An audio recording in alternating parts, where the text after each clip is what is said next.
بسم اللہ الرحمن الرحیم۔ کلمہ توحید سے جادو کا علاج۔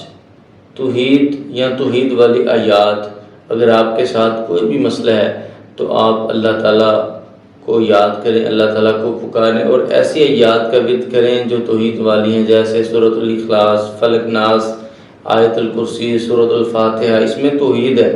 ان کو زیادہ پڑھیں، اس سے بھی جادو کا علاج بہت جلد ہوتا ہے، چونکہ آپ کے ساتھ ایک باطل قوت کی جنگ ہے اور آپ اللہ تعالیٰ کو پکاریں، اللہ تعالیٰ سے مدد طلب کریں کہ اللہ میں تجھ سے مدد طلب کرتا ہوں، تو ہی بیماریوں کو ختم کرنے والا ہے، جادو تیرے حکم سے ہوتا ہے، اللہ تو جادو کو ختم کرنے والا ہے۔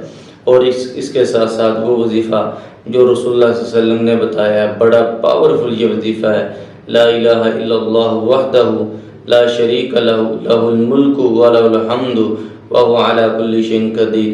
اس وظیفے کو صبح شام 100 مرتبہ پڑھے۔ رسول صلی اللہ علیہ وسلم نے فرمایا جو شخص صبح کے وقت پڑھتا ہے شام تک اس کے اوپر کوئی زہر، بیماری، جادو اثر نہیں کرتا۔ اور اللہ کے رسول صلی اللہ علیہ وسلم نے فرمایا کہ اللہ سبحانہ و تعالیٰ اس کو اولاد اسماعیل علیہ السلام سے 4 غلام آزاد کرنے کے برابر اجر دیتے ہیں۔ اتنی زیادہ اس کی فضیلت ہے۔ اگر آپ کے اوپر کوئی جادو کا مسئلہ بن گیا تو آپ اس کو بہت زیادہ پڑھیں، بہت زیادہ پڑھیں۔ ایک مریض کے بارے میں پتہ چلا کہ اس کے اوپر جادو تھا، اس نے اس کلمے کو پڑھنا شروع کیا۔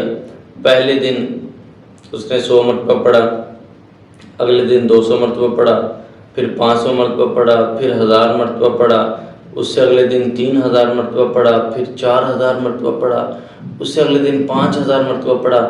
ہمارے معاشرے میں المیہ یہ ہے کہ لوگ زیادہ پڑھتے نہیں، 1-2 دن پڑھا، رزلٹ نہیں ملا تو چھوڑ دیا۔ آپ نے پڑھائی کو نہیں چھوڑنا بلکہ پڑھائی کو مسلسل کرنا ہے اور زیادہ کر دینا ہے۔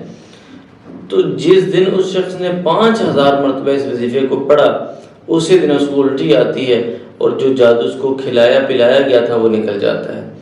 یعنی آپ کے اوپر جتنا جادو کا مسئلہ ہے اس کے مطابق آپ پڑھائی کریں، عمل کریں، اللہ تعالیٰ سے دعا کریں، اے اللہ تو بیماریوں کو ختم کرنے والا ہے، جادو کو باطل کرنے والا ہے۔ اب ایک جادوگر آپ کے اوپر ایٹم بم لے کے آپ کے اوپر گر پڑا ہے، آپ کو نقصان پہنچانا چاہ رہا ہے تو آپ چھری سے اس کا مقابلہ نہیں کر سکیں گے، آپ کو بھی ایٹم بم تیار کرنا پڑے گا۔ آپ کے پاس بھی جب ایٹم بم ہوگا تو وہ جادوگر خوف زدہ ہوگا، وہ آپ کے اوپر نقصان نہیں پہنچا سکے گا۔ اور ایٹم بم کون سا ہونا چاہیے؟ ایٹم بم اذکار کا ہونا چاہیے، قرآن مجید کی آیات کا ہونا چاہیے۔